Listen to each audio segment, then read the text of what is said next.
Hello, my name is Bill Allcock. I work at the Argonne Leadership Computing Facility and manage a team called the Advanced Integration Group. We manage a lot of projects, but the one that I'm going to talk about today is scheduling and workload management. We're going to talk about the future of that at Argonne National Laboratory. And there's the answer. Any questions? Should be clear, right? Well, okay. I'll give you a little more detail. Just kidding.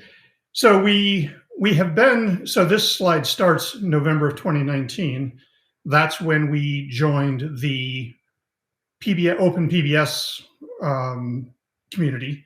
We have been doing scheduler development for 15 years.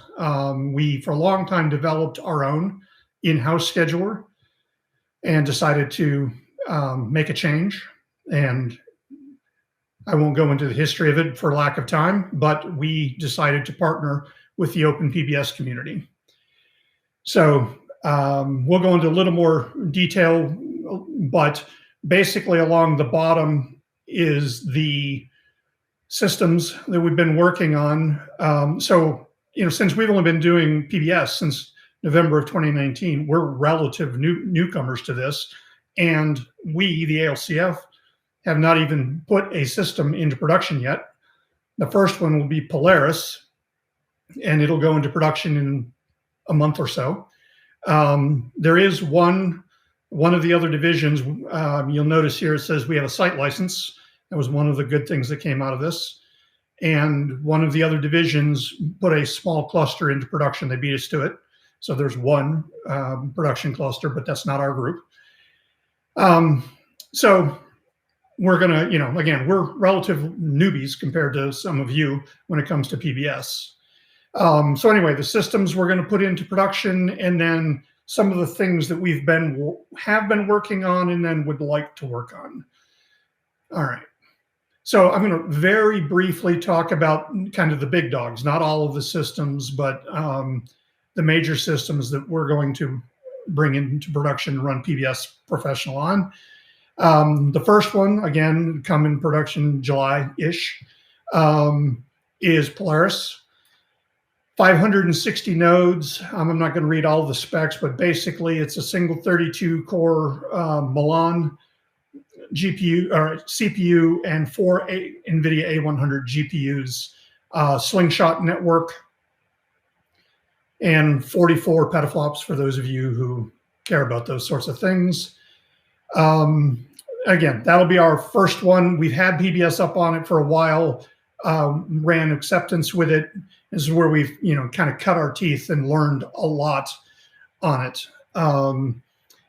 The Aurora is going to be the big dog. 2 exaflops, that's a 2 with 18 zeros behind it. It'll come online next year.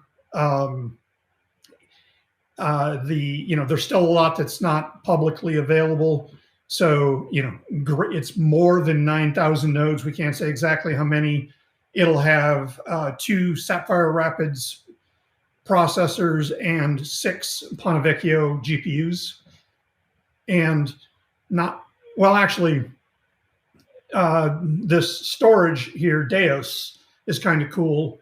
25 terabytes per second object store. It'll be the primary scratch, if you will, or project, probably a better term, space for it. And PBS will be involved in startup and kind of operation of the daemons for that, but other than that, won't largely be involved with that.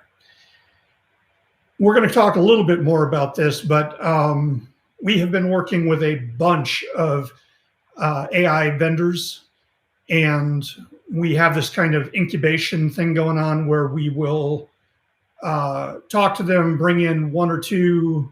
If that works out, some more, how many more depends. And then if that works out, we move them over into this publicly facing test bed. Right now we have the Cerberus and the Samba Nova publicly facing. And then we haven't gotten to the last stage yet, but we hope that we will, some of these will be stable enough and valuable enough that they will graduate and move over into production and become part of, equal partners, if you will, with Polaris and Aurora and all those other, and all the rest of our systems. And so the thing is, none of these right now, none of these systems are running PBS. So we are doing the ports, and every one of these systems is unique. And, so this one has a monster wafer with 850,000 cores, PCUs, vector ALUs, IPUs, gem engine.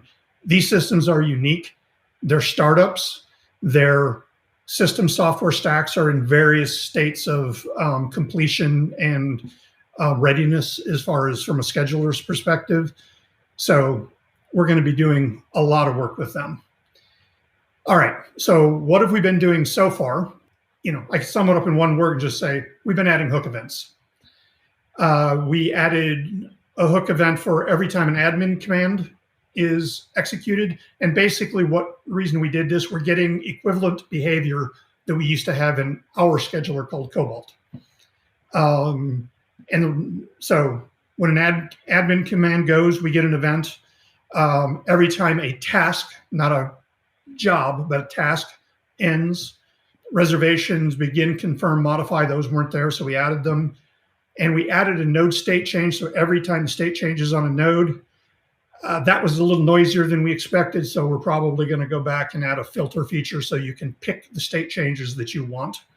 And the ultimate goal here is to be able to do complete real-time tracking of the entire state of the system.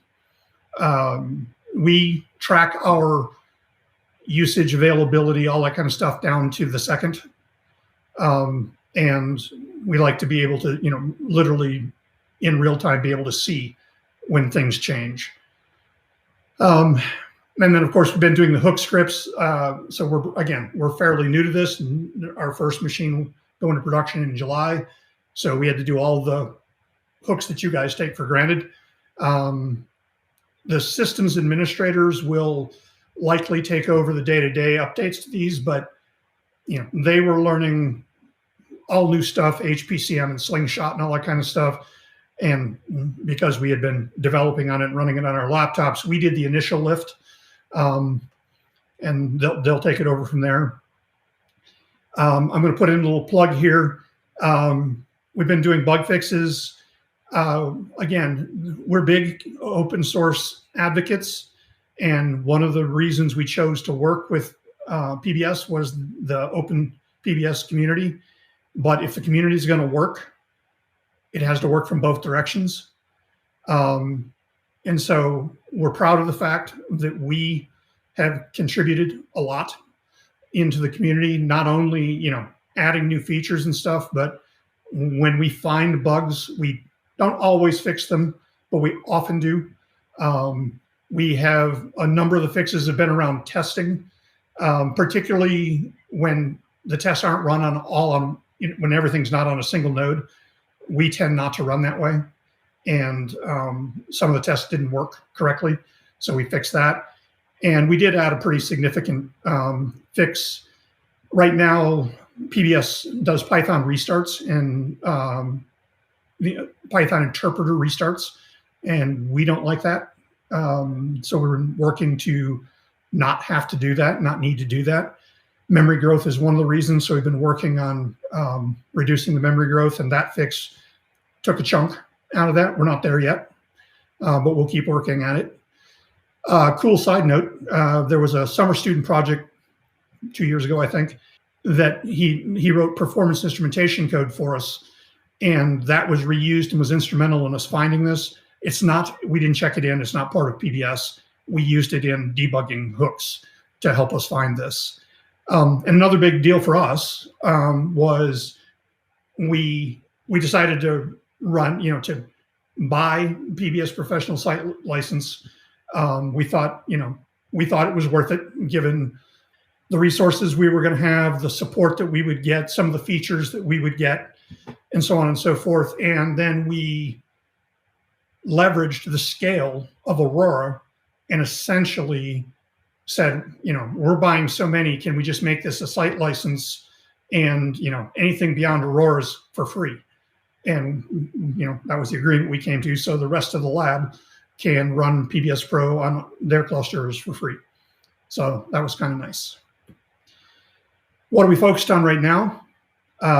Bringing Polaris into production, obviously. The AI testbed.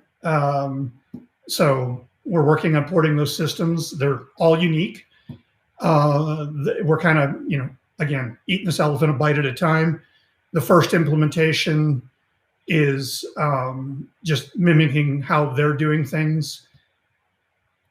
A lot of their startup stacks are missing basic stuff, like one of them, one user can be using it and another user can start a job, and instead of the second user failing, it kills the first one and the second user gets on. Not what you would want to have happen. So we're going to work with them to get some access control and some other resource management type stuff put in place.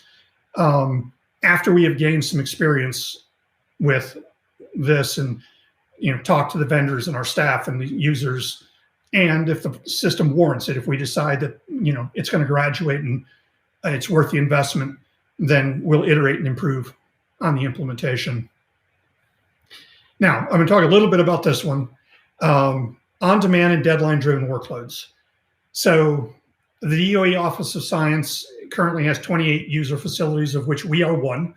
The ALCF, the Argonne Leadership Computing Facility, is one.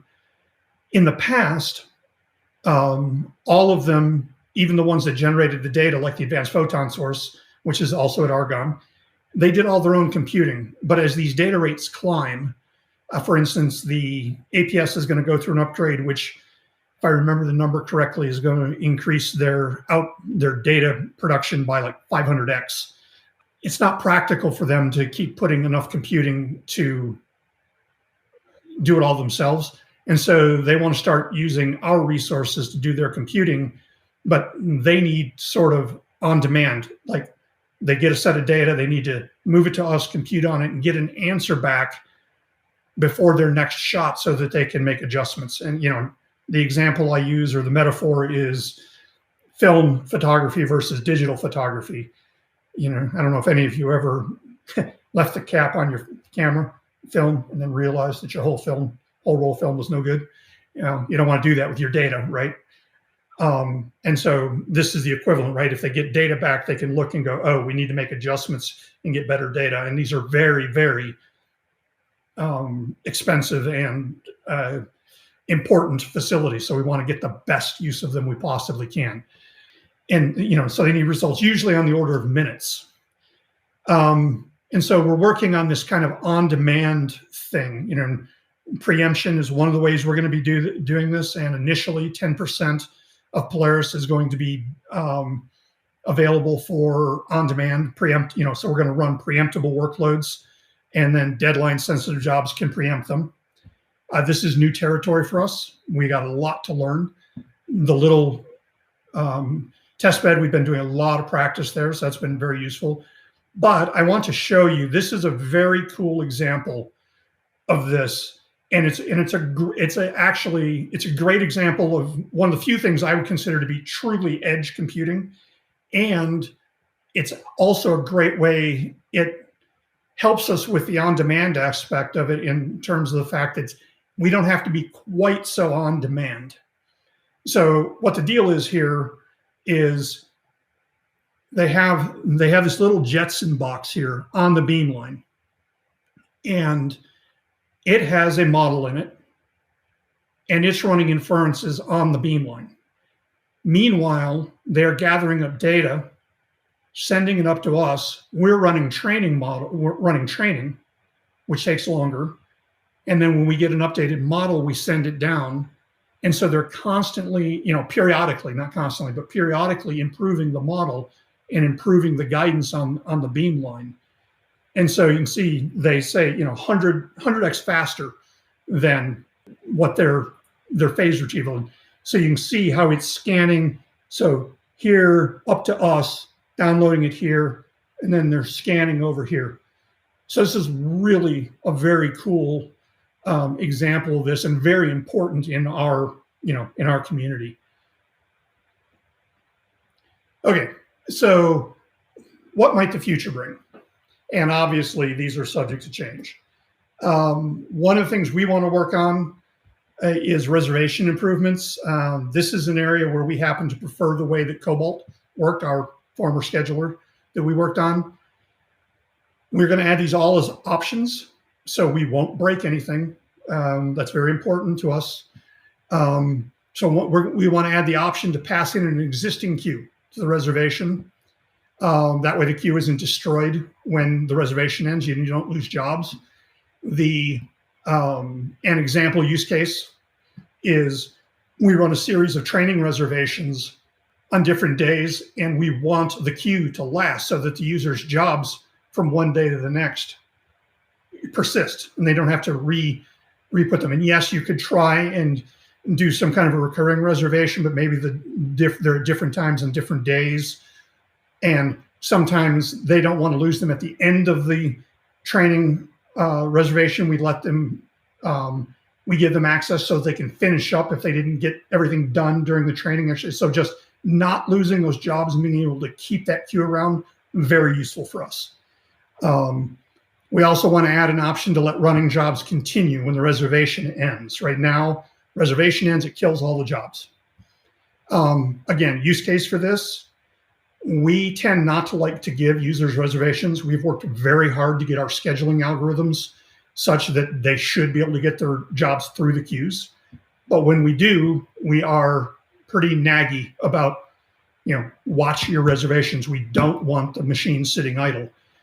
And so, they've been watching, things are running well. They just started their last, 6-hour job running, and they don't want to have to sit there and wait for that job to end so that they can then release the reservation and not have a bunch of dead time at the end should it finish before the reservation ends. What we can do, or what we could do on Cobalt, is they could release the reservation then, the job kept running, and then when it ended, so at that point it was just a job. And so when it ended, the scheduler just scheduled jobs, right? It was good. Now, the other thing we'll have to do if we add this feature is we'll have to change the way job starts are handled, because the way it is now, it'll start a job 5 minutes before the end of a reservation because it's going to kill it at the end of the reservation. And in our respect, we have to not start a job if it can't finish by the end of the reservation, because we're going to let it continue to run. But again, the way our users are used to it's very useful for the way we do business. And again, it would be an option. We also want to make it easier to set maintenance reservations. We've been doing this on Polaris, so we have some production experience. And putting 560 node names on a PBS R sub is kind of a pain, and Aurora is greater than 9,000 nodes. That's going to be very uncool. As a minimum, we want to add some sort of a all, to get the entire machine for like whole machine maintenance. And ideally, we'd like to put the select syntax just like QSub. We put a resource on each of our systems called system, and so we could then do something select system equal Aurora, select system equal Polaris, whatever, and get the entire machine that way. We'd obviously have to deal with when it's a maintenance reservation, don't worry about whether the nodes are up or down, and we don't know how hard or easy that would be yet, but that's what we'd like to do. This is where I kind of wish this was a live presentation, because I'd be curious to hear what people think is like, oh, that's cool, or why would you do that? Why don't you just do this instead? And I do plan on being online, so maybe we can chat about that. Potentially improve A100 support, and I'm over time, so I'm going to have to speed this up. We would like to be able to better handle MIG and the various configurations that it could be. And if I'm really dreaming, I'd like the scheduler to be able to look at the queue and dynamically put nodes in and out of MIG. And really long-term stuff, billion-way scheduling in under a second. This was some of the stuff we talked to initially when we talked to Altair. This is our our original Cobalt V2 design stuff and queue depths of 1 million with instantaneous response. We have ideas for how to do that, and we know this is going to be much harder. I mean, this is the plus and minus of working with an established code base. It'll be much harder to put these in to an established code base, but we think we can get it done, and we'll work with Altair and the community to do that. Thank you. I hope this was informative and you enjoyed it.